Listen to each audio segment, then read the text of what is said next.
Hi everyone, welcome back to my YouTube channel. ನಾನಿವತ್ತು ring ಬೀಡನ್ನ ಬಳಸ್ಕೊಂಡು ನಿಮಗೆ ಒಂದು ಬ್ರೈಡಲ್ ಡಿಸೈನ್ನ ತೋರಿಸ್ತೀನಿ. ನೋಡಿ, ನಾನಿಲ್ಲಿ ರಿಂಗ್ ಬೀಡಿಗೆ ಮೊದಲಿಗೆ ಈ ರೀತಿಯಾಗಿ ದಾರನ ತಗೊಂಡಿದ್ದೀನಿ. ಡಿಸೈನ್ನ ಮಾಡೋದಕ್ಕೆ ನಾನಿಲ್ಲಿ 6 ಎಳೆ ದಾರನ ತಗೊಂಡಿದ್ದೀನಿ. ಹಾಗೆ ನೀಡಲ್ ಬಂದು 0.75 mm ತಗೊಂಡಿದ್ದೀನಿ.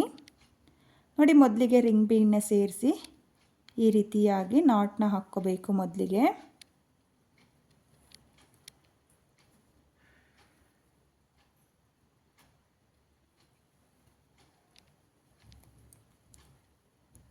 ನೋಡಿ, ಈ ರೀತಿಯಾಗಿ ನೀವು ಮೊದಲಿಗೆ 2 ನಾಟ್ನ ಹಾಕ್ಕೊಳ್ಳಿ. 2 ನಾಟ್ನ ಹಾಕಿ ಆದಮೇಲೆ ರಿಂಗ್ ಬೀಡ್ನ ಒಳಗಡೆ ನಿಡಲ್ನ ಹಾಕಿ ದಾರನ ಎಳ್ಕೊಂಡು, ನಿಡಲ್ ಮೇಲೆ ಒಂದು ಲೂಪ್ ಇರುತ್ತೆ, ಆ ಒಂದು ಲೂಪಿಂದ ಈ ರೀತಿಯಾಗಿ ದಾರನ ಎಳ್ಕೋಬೇಕು. ನೋಡಿ, ನೀಡಲ್ ಮೇಲೆ ಯಾವುದೇ ದಾರನ ತಗೊಳ್ತಾ ಇಲ್ಲ. ಹಾಗೆಯೇ ರಿಂಗ್ ಬೀಡ್ನ ಒಳಗಡೆ ನಿಡಲ್ನ ಹಾಕಿ ದಾರನ ಎಳ್ಕೊಂಡು, ನೀಡಲ್ ಮೇಲೆ 2 ದಾರ ಇರುತ್ತಲ್ಲ, ಆ 2 ದಾರನ ಒಂದು ಮಾಡಿಕೊಂಡ್ರೆ ನಿಮಗೆ ಸಿಂಗಲ್ ಕ್ರೋಶೆ ಆಗುತ್ತೆ. ನೋಡಿ, ಮತ್ತೆ ನಾನು ರಿಂಗ್ ಬೀಡ್ನ ಗ್ಯಾಪಿಗೆ ನಿಡಲ್ನ ಹಾಕಿ ದಾರನ ಎಳ್ಕೊಂಡು 2 ದಾರನ ಒಂದು ಮಾಡ್ಕೊಳ್ತಾ ಹೋಗ್ತಾ ಇದ್ದೀನಿ. ಅಂದರೆ ನಾನಿಲ್ಲಿ ರಿಂಗ್ ಬೀಡ್ನ ಗ್ಯಾಪಿಗೆ ಸಿಂಗಲ್ ಕ್ರೋಶೆಗಳನ್ನ ಮಾಡ್ಕೊಳ್ತಾ ಇದ್ದೀನಿ. ನೋಡಿ, ಈ ರೀತಿಯಾಗಿ ರಿಂಗ್ ಬೀಡ್ನ ಒಳಗಡೆ ಹಾಗೆ ದಾರನ ಏನು ನಾಟ್ನ ಹಾಕ್ಕೊಂಡು ಎಕ್ಸ್ಟ್ರಾ ದಾರ ಉಳಿದಿರುತ್ತೋ ಅದನ್ನು ಕೂಡ ನಾನು ಸಿಂಗಲ್ ಕ್ರೋಶೆಯ ಒಳಗಡೆ ಸೇರಿಸ್ಕೊಳ್ತಾ ಹೋಗ್ತಾ ಇದ್ದೀನಿ. ನೋಡಿ, ಈ ರೀತಿಯಾಗಿ ನಿಡಲ್ನ ಹಾಕಿ ದಾರನ ಎಳ್ಕೊಂಡು, ನಿಡಲ್ ಮೇಲೆ 2 ದಾರ ಇರುತ್ತಲ್ಲ, ಆ 2 ದಾರನ ಒಂದು ಮಾಡಿಕೊಂಡ್ರೆ ನಿಮಗೆ ಸಿಂಗಲ್ ಕ್ರೋಶೆ ಆಗುತ್ತೆ. ನೋಡಿ, ಈ ರೀತಿಯಾಗಿ ನೀವು ರಿಂಗ್ ಬೀಡ್ನ ಗ್ಯಾಪಿಗೆ ಸಿಂಗಲ್ ಕ್ರೋಶೆನ ಮಾಡ್ಕೋಬೇಕು. ಹಾಗೆ ಸಿಂಗಲ್ ಕ್ರೋಶೆನ ಮಾಡುವಾಗ ಸ್ವಲ್ಪ ಲೂಸಾಗೇ ಸಿಂಗಲ್ ಕ್ರೋಶೆನ ಮಾಡಿಕೊಡಿ. ಟೈಟಾಗೆ ಸಿಂಗಲ್ ಕ್ರೋಶೆಗಳನ್ನ ಮಾಡ್ಕೊಳ್ಳೋಕ್ಕೆ ಹೋಗಬೇಡಿ. ನೋಡಿ, ನಾನು ಯಾವ ರೀತಿಯಾಗಿ ಸಿಂಗಲ್ ಕ್ರೋಶೆನ ಮಾಡ್ಕೊಳ್ತಾ ಇದ್ದೀನೋ ಅದೇ ರೀತಿಯಾಗಿ ನೀವು ರಿಂಗ್ ಬೀಡಿಗೆ ಸಿಂಗಲ್ ಕ್ರೋಶೆನ ಮಾಡ್ಕೊಳ್ಳಿ.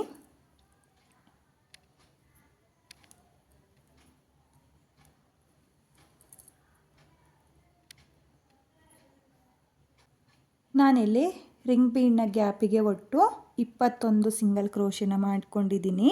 ನೋಡಿ, 21 ಸಿಂಗಲ್ ಕ್ರೋಶೆ ಆದಮೇಲೆ ಇಲ್ಲಿ ಮೊದಲಿಗೆ ಸಿಂಗಲ್ ಕ್ರೋಶೆನ ಏನು ಮಾಡ್ಕೊಂಡಿದ್ನೋ ಅದ್ರ ಗ್ಯಾಪಿಗೆ ನಿಡಲ್ನ ಹಾಕಿ ದಾರನ ಎಳ್ಕೊಂಡು, ಈ ರೀತಿಯಾಗಿ ನಿಡಲ್ ಮೇಲೆ ದಾರ ಇತ್ತಲ್ಲ, ಆ ದಾರದಿಂದ ಆಚೆ ಎಳ್ಕೊಂಡು ಒಂದು ಲಾಕ್ನ ಮಾಡಿ ನಾನು ದಾರನ ಕಟ್ ಮಾಡ್ಕೊಳ್ತೀನಿ. ನೋಡಿ, ಕಟ್ ಮಾಡಿರುವಂಥ ದಾರನ ಈ ರೀತಿಯಾಗಿ ನೀಡಲಿಂದ ಆಚೆ ಎಳ್ಕೋಬೇಕು. ಹಾಗೆ ಈ ಎಕ್ಸ್ಟ್ರಾ ದಾರ ಏನಿದೆಯೋ ಅದನ್ನು ಕೂಡ ಕಟ್ ಮಾಡ್ಕೊಳ್ಳಿ. ಇದಕ್ಕೆ ಗ್ಲೋ ಹಾಕೋ ಅವಶ್ಯಕತೆ ಇಲ್ಲ. ನೋಡಿ, ಮೊದಲಿಗೆ ನಾಟ್ನ ಏನು ಹಾಕ್ಕೊಂಡಿದ್ವೋ ಆ ದಾರಕ್ಕೆ ಗ್ಲೋನ ಹಾಕೋ ಅವಶ್ಯಕತೆ ಇಲ್ಲ, ಸುಮ್ಮನೆ ಕಟ್ ಮಾಡಿಕೊಂಡ್ರೆ ಆಗುತ್ತೆ. ಇಲ್ಲಿ ಇವಾಗ ನಾನು ನಾಟ್ನ ಹಾಕಿ ಏನು 6 ಎಳೆ ದಾರನ ಕಟ್ ಮಾಡಿಕೊಂಡೋ ಅದನ್ನು ಈ ರೀತಿಯಾಗಿ ರಿಂಗ್ ಬೀಡ್ನ ಹಿಂಭಾಗದಲ್ಲಿ ಸ್ವಲ್ಪನೇ ಗ್ಲೋನ ಹಾಕಿಬಿಟ್ಟು, ನೋಡಿ, ಈ ರೀತಿಯಾಗಿ ಸ್ವಲ್ಪನೇ ಗ್ಲೋನ ಹಾಕಿಬಿಟ್ಟು ರಿಂಗ್ ಬೀಡ್ನ ಹಿಂಭಾಗದಲ್ಲಿ ಅಂಟಿಸ್ಕೊಂಡ್ರೆ ಆಯಿತು. ನೋಡಿ, ಈ ರೀತಿಯಾಗಿ ರಿಂಗ್ ಬೀಡ್ನ ಹಿಂಭಾಗದಲ್ಲಿ ಸ್ವಲ್ಪನೇ ಗ್ಲೋನ ಹಾಕಿಬಿಟ್ಟು ಅಂಟಿಸ್ಕೊಳ್ಳಿ. ಹಾಗೆ ಇದು ಎಕ್ಸ್ಟ್ರಾ ದಾರ ಏನಿದೆಯೋ ಅದನ್ನು ನಾನು ಕಟ್ ಮಾಡ್ಕೊಳ್ತೀನಿ. ನೋಡಿ, ಎಕ್ಸ್ಟ್ರಾ ದಾರ ಏನಿದೆಯೋ ಅದನ್ನು ನಾನು ಕಟ್ ಮಾಡ್ಕೊಂಡಿದ್ದೀನಿ. ನೀವು ನೋಡ್ತಾ ಇರ್ಬೋದು, ನಾನಿಲ್ಲಿ ಸ್ವಲ್ಪ ರಿಂಗ್ ಬೀಡ್ಗಳನ್ನ ಈ ರೀತಿಯಾಗಿ ಡಿಸೈನ್ ಮಾಡ್ಕೊಂಡಿದ್ದೀನಿ. ನೋಡಿ, ನಾನಿಲ್ಲಿ ಸಿಂಗಲ್ ಕ್ರೋಶೆಗಳನ್ನ ಮಾಡಿಕೊಂಡು ರಿಂಗ್ ಬೀಡ್ಗಳನ್ನ ಡಿಸೈನ್ ಮಾಡ್ಕೊಂಡಿದ್ದೀನಿ. ನಾನಿಲ್ಲಿ ಎಲ್ಲ ರಿಂಗ್ ಬೀಡಿಗೂ 21 ಸಿಂಗಲ್ ಕ್ರೋಶೆನೇ ಮಾಡ್ಕೊಂಡಿದ್ದೀನಿ. ನೀವು ಅಷ್ಟೇ 21 ಸಿಂಗಲ್ ಕ್ರೋಶೆನೇ ಮಾಡ್ಕೊಳ್ಳಿ. ಹಾಗೆ ನಾನಿವಾಗ ನೆಕ್ಸ್ಟ್ ಸ್ಟೆಪ್ ಯಾವ ರೀತಿಯಾಗಿ ಮಾಡೋದು ಅಂತ ಹೇಳಿಬಿಟ್ಟು ನಿಮಗೆ ತೋರಿಸ್ತೀನಿ. ನಾನಿಲ್ಲಿ ನೆಕ್ಸ್ಟ್ ಸ್ಟೆಪ್ನ ಮಾಡೋದಕ್ಕೆ 6 ಎಳೆ ದಾರನ ತಗೊಂಡಿದ್ದೀನಿ. ಹಾಗೆ ನೀಡಲ್ ಬಂದು 0.75 mm ತಗೊಂಡಿದ್ದೀನಿ. ಮೊದಲಿಗೆ ನೀವು ಸೀರೆಯ ಸ್ಟಾರ್ಟಿಂಗಲ್ಲಿ ಲಾಕ್ನ ಮಾಡ್ಕೊಳ್ಳಿ.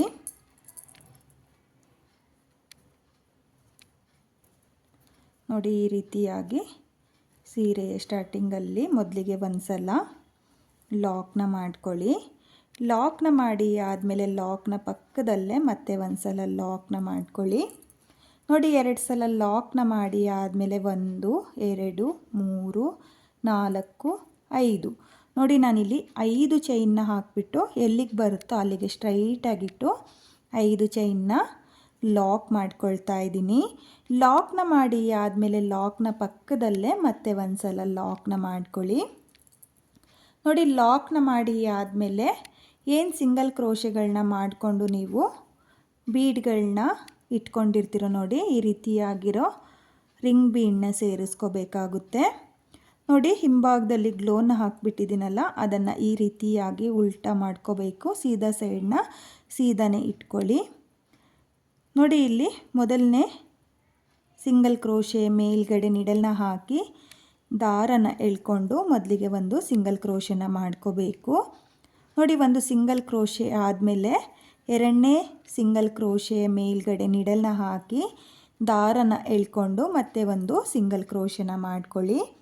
ನೋಡಿ 2 ಸಿಂಗಲ್ ಕ್ರೋಶೆ ಆದಮೇಲೆ ದಾರನ ಮೇಲ್ ಮಾಡಿಕೊಂಡು ನಾನು ಸ್ಮಾಲ್ ಬೀಡನ್ನ ಸೇರಿಸ್ಕೊಳ್ತಾ ಇದ್ದೀನಿ. ನೋಡಿ ಇಲ್ಲಿ ಒಂದು ಸ್ಮಾಲ್ ಬೀಡನ್ನ ಸೇರಿಸ್ಕೋಬೇಕು. ಸ್ಮಾಲ್ ಬೀಡನ್ನ ಸೇರಿಸಿ ಆದಮೇಲೆ ಪಕ್ಕದಲ್ಲಿರೋ ಸಿಂಗಲ್ ಕ್ರೋಶೆ ಮೇಲೆ ನಿಡಲ್ನ ಹಾಕಿ ದಾರನ ಎಳ್ಕೊಂಡು ನಿಡಲ್ ಮೇಲೆ 2 ದಾರ ಇರುತ್ತಲ್ಲ ಆ 2 ದಾರನ ಒಂದು ಮಾಡಿಕೊಂಡ್ರೆ ನಿಮಗೆ ಸಿಂಗಲ್ ಕ್ರೋಶೆ ಆಗುತ್ತೆ. ಇವಾಗ ಮತ್ತೆ ನಾನು ಪಕ್ಕದಲ್ಲಿರೋ ಸಿಂಗಲ್ ಕ್ರೋಶೆ ಮೇಲೆ ಮತ್ತೆ ಒಂದು ಸಿಂಗಲ್ ಕ್ರೋಶೆನ ಮಾಡ್ಕೊಳ್ತಾ ಇದ್ದೀನಿ. ನೋಡಿ ಸಿಂಗಲ್ ಕ್ರೋಶೆ ಮಾಡಿ ಆದಮೇಲೆ ಇವಾಗ ಮತ್ತೆ ದಾರನ ಮೇಲ್ ಮಾಡಿಕೊಂಡು ಒಂದು ಬೀಡನ್ನ ಸೇರಿಸ್ಕೊಳ್ತಾ ಇದ್ದೀನಿ. ನೋಡಿ ಒಂದು ಬೀಡನ್ನ ಸೇರಿಸಿ ಆದಮೇಲೆ ಇವಾಗ ನಾನು ಪಕ್ಕದಲ್ಲಿರೋ ಸಿಂಗಲ್ ಕ್ರೋಶೆ ಮೇಲೆ ನಿಡಲ್ನ ಹಾಕಿ ದಾರನ ಎಳ್ಕೊಂಡು ಮತ್ತೆ ನಾನು ಸಿಂಗಲ್ ಕ್ರೋಶೆಗಳನ್ನ ಮಾಡ್ಕೊಳ್ತಾ ಇದ್ದೀನಿ. ನೋಡಿ ಒಂದು ಸಿಂಗಲ್ ಕ್ರೋಶೆ ಆದಮೇಲೆ ಮತ್ತೆ ನಾನು ಪಕ್ಕದಲ್ಲಿರೋ ಸಿಂಗಲ್ ಕ್ರೋಶೆ ಮೇಲೆ ಮತ್ತೆ ಒಂದು ಸಿಂಗಲ್ ಕ್ರೋಶೆನ ಮಾಡ್ಕೊಂಡಿದ್ದೀನಿ. ನೋಡಿ 2 ಸಿಂಗಲ್ ಕ್ರೋಶೆ ಆದಮೇಲೆ ದಾರನ ಮೇಲ್ ಮಾಡಿಕೊಂಡು ಬೀಡನ್ನ ಸೇರಿಸ್ಕೋಬೇಕು. ಇಲ್ಲಿ ಪ್ರತಿಯೊಂದು ಸಿಂಗಲ್ ಕ್ರೋಶೆ ಮೇಲೂ ಬೀಡ್ಗಳನ್ನ ಸೇರಿಸ್ಕೊಳ್ತೀನಿ ಅಂದರೆ ಡಿಸೈನ್ ಚೆನ್ನಾಗಿ ಕಾಣಿಸಲ್ಲ ಫ್ರೆಂಡ್ಸ್. ಹಾಗಾಗಿ ನಾನು ಇಲ್ಲಿ 2 ಸಿಂಗಲ್ ಕ್ರೋಶೆಗೆ ಒಂದು ಬೀಡನ್ನ ಸೇರಿಸ್ಕೊಳ್ತಾ ಇದ್ದೀನಿ. ನೋಡಿ 2 ಸಿಂಗಲ್ ಕ್ರೋಶೆ ಮಾಡಿ ಆದಮೇಲೆ ಒಂದು ಬೀಡನ್ನ ಸೇರಿಸ್ಕೊಳ್ತಾ ಇದ್ದೀನಿ. ಬೀಡನ್ನ ಸೇರಿಸಿ ಆದಮೇಲೆ ಬೀಡನ್ನ ಲಾಕ್ ಮಾಡ್ಕೊಳ್ತಾ ಇಲ್ಲ, ಹಾಗೆಯೇ ಪಕ್ಕದಲ್ಲಿರೋ ಸಿಂಗಲ್ ಕ್ರೋಶೆ ಮೇಲೆ ನಾನು ಸಿಂಗಲ್ ಕ್ರೋಶೆಗಳನ್ನ ಮಾಡ್ಕೊಳ್ತಾ ಇದ್ದೀನಿ. ನೀವೂ ಅಷ್ಟೇ 2 ಸಿಂಗಲ್ ಕ್ರೋಶೆ ಆದಮೇಲೆ ಒಂದು ಸ್ಮಾಲ್ ಬೀಡನ್ನ ಸೇರಿಸ್ಕೋಬೇಕು. ನೋಡಿ ಮತ್ತೆ ದಾರನ ಮೇಲ್ ಮಾಡಿಕೊಂಡು ಒಂದು ಸ್ಮಾಲ್ ಬೀಡನ್ನ ಸೇರಿಸ್ಕೊಳ್ತಾ ಇದ್ದೀನಿ. ಸ್ಮಾಲ್ ಬೀಡನ್ನ ಸೇರಿಸಿ ಆದಮೇಲೆ ಇವಾಗ ನಾನು ಸಿಂಗಲ್ ಕ್ರೋಶೆ ಮೇಲೆ ಸಿಂಗಲ್ ಕ್ರೋಶೆಗಳನ್ನ ಮಾಡ್ಕೊಳ್ತಾ ಇದ್ದೀನಿ. ನೋಡ್ಬೋದು ತುಂಬಾ ಈಸಿಯಾಗಿ ಮಾಡ್ಕೊಳ್ಳುವಂಥ ಡಿಸೈನು ಫ್ರೆಂಡ್ಸ್, ತುಂಬಾ ಚೆನ್ನಾಗೂ ಕೂಡ ಕಾಣಿಸುತ್ತೆ. ನಾನಿಲ್ಲಿ ರಿಂಗ್ ಬೀಡಿಗೆ ಸಿಂಗಲ್ ಕ್ರೋಶೆನ ಮಾಡಿಕೊಂಡು ಬೀಡ್ಗಳನ್ನ ಸೇರಿಸ್ಕೊಂಡಿದ್ದೀನಿ. ನೀವು ನೋಡ್ತಾ ಇರ್ಬೋದು ನಾನಿಲ್ಲಿ ಒಟ್ಟು 9 ಬೀಡ್ಗಳನ್ನ ಸೇರಿಸ್ಕೊಂಡಿದ್ದೀನಿ. ಕೊನೆಯ ಬೀಡನ್ನ ಸೇರಿಸಿ ಆದಮೇಲೂ 2 ಸಿಂಗಲ್ ಕ್ರೋಶೆ ಮೇಲೆ ಸಿಂಗಲ್ ಕ್ರೋಶೆನ ಮಾಡ್ಕೊಂಡಿದ್ದೀನಿ. ಇವಾಗ ನಾನು ಇದನ್ನು ಈ ರೀತಿಯಾಗಿ ಎಲ್ಲಿಗೆ ಬರುತ್ತೋ ಅಲ್ಲಿಗೆ ಸ್ಟ್ರೈಟಾಗಿಟ್ಟು ಲಾಕ್ನ ಮಾಡ್ಕೊಳ್ತಾ ಇದ್ದೀನಿ. ನೀವೂ ಅಷ್ಟೇ ಸೀರೆ ಮೇಲೆ ಎಲ್ಲಿಗೆ ಬರುತ್ತೋ ಅಲ್ಲಿಗೆ ಸ್ಟ್ರೈಟಾಗಿಟ್ಟು ಲಾಕ್ನ ಮಾಡ್ಕೋಬೇಕು. ಲಾಕ್ನ ಮಾಡಿ ಆದಮೇಲೆ ಲಾಕ್ನ ಪಕ್ಕದಲ್ಲೇ ಮತ್ತೆ ಒಂದು ಸಲ ಲಾಕ್ನ ಮಾಡ್ಕೊಳ್ಳಿ. ನೋಡಿ ಲಾಕ್ನ ಮಾಡಿ ಆದಮೇಲೆ ನಿಮಗೆ ಡಿಸೈನು ಈ ರೀತಿಯಾಗಿ ಬರುತ್ತೆ. ತುಂಬಾ ಚೆನ್ನಾಗಿ ಕಾಣಿಸ್ತಾ ಇದೆ, ನೀವು ನೋಡ್ತಾ ಇರ್ಬೋದು. ತುಂಬಾ ನೀಟ್ ಫಿನಿಶಿಂಗ್ ಬಂದಿದೆ. ಹಾಗೆ ಇವಾಗ ಮತ್ತೆ ನಾನು 5 ಚೈನ್ನ ಹಾಕ್ಕೊಳ್ತಾ ಇದ್ದೀನಿ. 1 2 3 4 5 ನೋಡಿ ನಾನು ಮತ್ತೆ 5 ಚೈನ್ನ ಹಾಕಿಬಿಟ್ಟು ಸ್ಟ್ರೈಟಾಗಿಟ್ಟು ಎಲ್ಲಿಗೆ ಬರುತ್ತೋ ಅಲ್ಲಿಗೆ ಲಾಕ್ನ ಮಾಡ್ಕೊಳ್ತಾ ಇದ್ದೀನಿ. ನೀವೂ ಅಷ್ಟೇ ಸೀರೆ ಮೇಲೆ ಎಲ್ಲಿಗೆ ಬರುತ್ತೋ 5 ಚೈನು ಅಲ್ಲಿಗೆ ಸ್ಟ್ರೈಟಾಗಿಟ್ಟು ಲಾಕ್ನ ಮಾಡ್ಕೊಳ್ಳಿ. ಲಾಕ್ನ ಮಾಡಿ ಆದಮೇಲೆ ಲಾಕ್ನ ಪಕ್ಕದಲ್ಲೇ ಮತ್ತೆ ಒಂದು ಸಲ ಲಾಕ್ನ ಮಾಡ್ಕೊಂಡಿದ್ದೀನಿ. ನೋಡಿ ಲಾಕ್ನ ಮಾಡಿ ಆದಮೇಲೆ ಮತ್ತೆ ಒಂದು ರಿಂಗ್ ಬೀಡನ್ನ ಸೇರಿಸ್ಕೊಳ್ತಾ ಇದ್ದೀನಿ. ನೋಡಿ ಇಲ್ಲಿ ಈ ರೀತಿಯಾಗಿ ಒಂದು ಸಿಂಗಲ್ ಕ್ರೋಶೆ ಮೇಲೆ ನೋಡಿ ಈ ರೀತಿಯಾಗಿ ಗ್ಯಾಪ್ ಇರುತ್ತೆ. ಆ ಗ್ಯಾಪಿಗೆ ನಿಡಲ್ನ ಹಾಕಿ ದಾರನ ಎಳ್ಕೊಂಡು ಮೊದಲಿಗೆ ಲಾಕ್ನ ಮಾಡ್ಕೊಳ್ಳಿ. ನೋಡಿ ಲಾಕ್ನ ಮಾಡಿ ಆದಮೇಲೆ ಪಕ್ಕದಲ್ಲಿರೋ ಸಿಂಗಲ್ ಕ್ರೋಶೆ ಮೇಲೆ ಒಂದು ಸಿಂಗಲ್ ಕ್ರೋಶೆ. ನೋಡಿ ಸಿಂಗಲ್ ಕ್ರೋಶೆ ಮಾಡಿ ಆದಮೇಲೆ ನಾನು ದಾರನ ಮೇಲ್ ಮಾಡಿಕೊಂಡು ಒಂದು ಸ್ಮಾಲ್ ಬೀಡನ್ನ ಸೇರಿಸ್ಕೊಳ್ತೀನಿ. ನೀವೂ ಅಷ್ಟೇ ಸ್ಟಾರ್ಟಿಂಗಲ್ಲಿ 2 ಸಿಂಗಲ್ ಕ್ರೋಶೆ ಆದಮೇಲೆ ದಾರನ ಮೇಲ್ ಮಾಡಿಕೊಂಡು ಸ್ಮಾಲ್ ಬೀಡನ್ನ ಸೇರಿಸ್ಕೋಬೇಕು. ನೋಡಿ 2 ಸಿಂಗಲ್ ಕ್ರೋಶೆ ಆದಮೇಲೆ ಒಂದು ಬೀಡನ್ನ ಸೇರಿಸ್ಕೊಳ್ತಾ ಇದ್ದೀನಿ.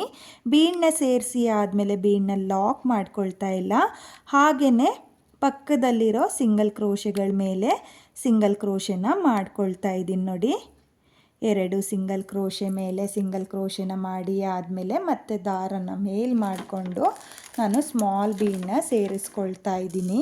ನೀವೂ ಅಷ್ಟೇ ಇದೇ ರೀತಿಯಾಗಿ ರಿಂಗ್ ಬೀಡ್ಗಳನ್ನ ರೆಡಿ ಮಾಡಿಕೊಂಡು ಒಂದೇ ಸ್ಟೆಪ್ನಲ್ಲಿ ಈ ರೀತಿಯಾಗಿ ಸೀರೆಗೆ ರಿಂಗ್ ಬೀಡ್ಗಳನ್ನ ಜಾಯಿಂಟ್ ಮಾಡ್ಕೊಳ್ತಾ ಹೋಗಿ. ತುಂಬಾ ಚೆನ್ನಾಗಿದೆ ಫ್ರೆಂಡ್ಸ್, ಹಾಗೆ ಈಸಿನೂ ಕೂಡ ಇದೆ. ತುಂಬಾ ಚೆನ್ನಾಗಿರುವಂಥ ಡಿಸೈನು.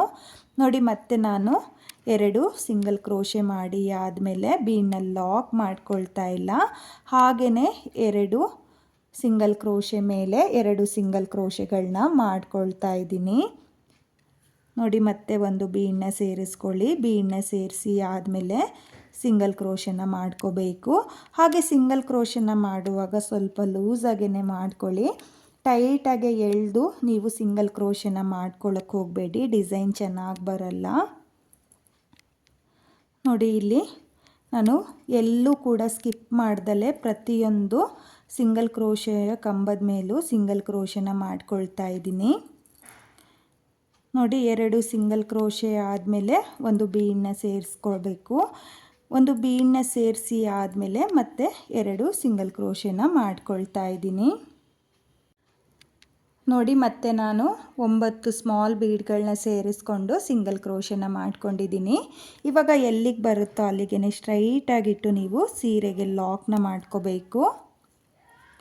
ನೋಡಿ ನಾನಿಲ್ಲಿ 9 ಬೀಡನ್ನ ಸೇರಿಸ್ಕೊಂಡಿದ್ದೀನಿ. ನೀವೂ ಅಷ್ಟೇ ಫುಲ್ ಸೀರೆಗೆ ಈ ರೀತಿಯಾಗಿ ರಿಂಗ್ ಬೀಡಿಗೆ ಬೀಡ್ಗಳನ್ನ ಹಾಕ್ಕೋಬೇಕಾದ್ರೆ ಪ್ರತಿಯೊಂದು ರಿಂಗ್ ಬೀಡಿಗೂ 9 ಬೀಡ್ಗಳನ್ನೇ ಸೇರಿಸ್ಕೋಬೇಕು. ನೋಡ್ಕೊಳ್ಳಿ, 18 ಸಿಂಗಲ್ ಕ್ರೋಶೆ ಮೇಲೆ ಸಿಂಗಲ್ ಕ್ರೋಶೆನ ಮಾಡ್ಕೊಂಡಿದ್ದೀನಿ, 3 ಸಿಂಗಲ್ ಕ್ರೋಶೆನ ಸ್ಕಿಪ್ ಮಾಡಿದ್ದೀನಿ. ನೀವೂ ಅಷ್ಟೇ ಒಟ್ಟು 21 ಸಿಂಗಲ್ ಕ್ರೋಶೆನ ಮಾಡಿಕೊಂಡ್ರೆ 18 ಸಿಂಗಲ್ ಕ್ರೋಶೆ ಮೇಲೆ 18 ಸಿಂಗಲ್ ಕ್ರೋಶೆನ ಮಾಡಿಕೊಡಿ. 2 ಸಿಂಗಲ್ ಕ್ರೋಶೆ ಆದಮೇಲೆ ಒಂದು ಬೀಡನ್ನ ಸೇರಿಸ್ಕೊಳ್ಳಿ. ಈ ರೀತಿಯಾಗಿ ನೀವು ರಿಂಗ್ ಬೀಡಿಗೆ ಡಿಸೈನ್ನ ಮಾಡ್ಕೊಳ್ತಾ ಹೋಗಬೇಕು. ನೋಡಿ ಇವಾಗ 2 ಲಾಕ್ನ ಮಾಡಿ ಆದಮೇಲೆ 1 2 3 4 5. ನೋಡಿ ಇಲ್ಲಿ 5 ಚೈನ್ನ ಏನು ಹಾಕ್ಕೊಳ್ತಾ ಇದ್ದೀವೋ ಅದ್ರ ಗ್ಯಾಪಿಗೆ ಕುಚ್ಚುಗಳನ್ನ ಕಟ್ಕೊಳ್ಳೋದು ಫ್ರೆಂಡ್ಸ್. ನೋಡಿ ಇಲ್ಲಿ 5 ಚೈನ್ನ ಹಾಕಿ ಆದಮೇಲೆ ನಾನು 2 ಸಲ ಲಾಕ್ನ ಮಾಡ್ಕೊಳ್ತಾ ಇದ್ದೀನಿ. 2 ಸಲ ಲಾಕ್ನ ಮಾಡಿ ಆದಮೇಲೆ ಮತ್ತೆ ನಾನು ಇದೇ ರೀತಿಯಾಗಿ ರಿಂಗ್ ಬೀಡನ್ನ ಸೇರಿಸ್ಕೊಂಡು ಡಿಸೈನ್ನ ಮಾಡ್ಕೊಳ್ತೀನಿ. ನೀವೂ ಅಷ್ಟೇ ಫುಲ್ ಸೀರೆಗೆ ಇದೇ ರೀತಿಯಾಗಿ ಡಿಸೈನ್ನ ಮಾಡ್ಕೊಳ್ಳಿ. ಈ ಡಿಸೈನ್ನ ನಾನು ಕಂಪ್ಲೀಟ್ ಮಾಡ್ಕೊಂಡಿದ್ದೀನಿ. ಹಾಗೆ ನಾನು ಎಕ್ಸ್ಟ್ರಾ ಕ್ಲಾತ್ ಮೇಲೆ ಹಾಕಿರೋದ್ರಿಂದ ಕೊನೆಯಲ್ಲೂ 5 ಚೈನ್ನ ಹಾಕಿಬಿಟ್ಟು 2 ಸಲ ಲಾಕ್ನ ಮಾಡ್ಕೊಂಡಿದ್ದೀನಿ. ಹಾಗೆ 2 ಎಕ್ಸ್ಟ್ರಾ ಚೈನ್ನ ಹಾಕಿ ನಾನು 6 ಎಳೆ ದಾರನ ಕಟ್ ಮಾಡ್ಕೊಂಡಿದ್ದೀನಿ. ಇವಾಗ ಈ ಡಿಸೈನ್ಗೆ ನಾನು ಕುಚ್ಚುಗಳನ್ನೂ ಸಹ ಕಟ್ಕೊಳ್ತೀನಿ. ಇಲ್ಲಿ 5 ಚೈನ್ನ ಗ್ಯಾಪ್ ಏನಿದೆಯೋ ಅಲ್ಲಿಗೆ ಕುಚ್ಚುಗಳನ್ನೂ ಸಹ ಕಟ್ಟಿ ತೋರಿಸ್ತೀನಿ. ನೀವು ನೋಡ್ತಾ ಇರ್ಬೋದು, ನಾನು ಈ ಡಿಸೈನ್ಗೆ ಕುಚ್ಚುಗಳನ್ನೂ ಸಹ ಕಟ್ಟಿಯಾಗಿದೆ. ಈ ಡಿಸೈನ್ಗೆ ಕುಚ್ಚುಗಳನ್ನ ಕಟ್ಕೊಳ್ಳೋದಕ್ಕೆ 130 ಎಳೆ ದಾರನ ತಗೊಂಡಿದ್ದೀನಿ. ಅದನ್ನು ಡಬಲ್ ಮಾಡಿಕೊಂಡ್ರೆ 260 ಎಳೆ ದಾರ ಆಗುತ್ತೆ. ನೀವೂ ಇದೇ ರೀತಿಯಾಗಿ ಡಿಸೈನ್ನ ಮಾಡಿಕೊಂಡು ಕುಚ್ಚುಗಳನ್ನ ಕಟ್ಕೊಳ್ಳಿ. ಹಾಗೆ ಈ ಡಿಸೈನಲ್ಲಿ ನಿಮಗೆ ಕುಚ್ಚು ಹತ್ತಿರ ಅಂತ ಅನಿಸಿದರೆ ನಾನಿಲ್ಲಿ 2 ಲಾಕ್ಗಳನ್ನ ಏನು ಮಾಡ್ಕೊಂಡಿದ್ದೀನೋ ಅಲ್ಲಿಗೆ ನೀವು 3 ಲಾಕ್ಗಳನ್ನ ಮಾಡ್ಕೊಳ್ಳಿ. ಅಂದರೆ ಒಂದು ಎಕ್ಸ್ಟ್ರಾ ಲಾಕ್ನ ಮಾಡಿಕೊಂಡು ನೀವು ಚೈನ್ಗಳನ್ನ ಹಾಕ್ಕೊಳ್ಳಿ. ತುಂಬಾ ಚೆನ್ನಾಗಿರುವಂಥ ಡಿಸೈನು ಫ್ರೆಂಡ್ಸ್, ಈಸಿಯಾಗಿ ಮಾಡ್ಕೊಳ್ಳುವಂಥ ಬ್ರೈಡಲ್ ಡಿಸೈನು. ರಿಂಗ್ ಬೀಡನ್ನ ಯೂಸ್ ಮಾಡಿಕೊಂಡು ಈ ರೀತಿಯಾಗಿರೋ ಒಂದು ಬ್ರೈಡಲ್ ಡಿಸೈನ್ನ ನೀವೂ ಕೂಡ ಟ್ರೈ ಮಾಡಿ. ತುಂಬ ಅಂದರೆ ತುಂಬಾ ಚೆನ್ನಾಗಿ ಕಾಣಿಸ್ತಾ ಇದೆ. ಈ ಡಿಸೈನ್ನ ಬಿಗಿನರ್ಸು ಸಹ ಈಸಿಯಾಗಿ ಮಾಡ್ಕೋಬೋದು, ಕಷ್ಟ ಏನಿಲ್ಲ. ಟ್ರೈ ಮಾಡ್ತೀವಿ ಅಂದರೆ ಬಿಗಿನರ್ಸು ಸಹ ಈ ಡಿಸೈನ್ನ ಮಾಡ್ಕೋಬೋದು.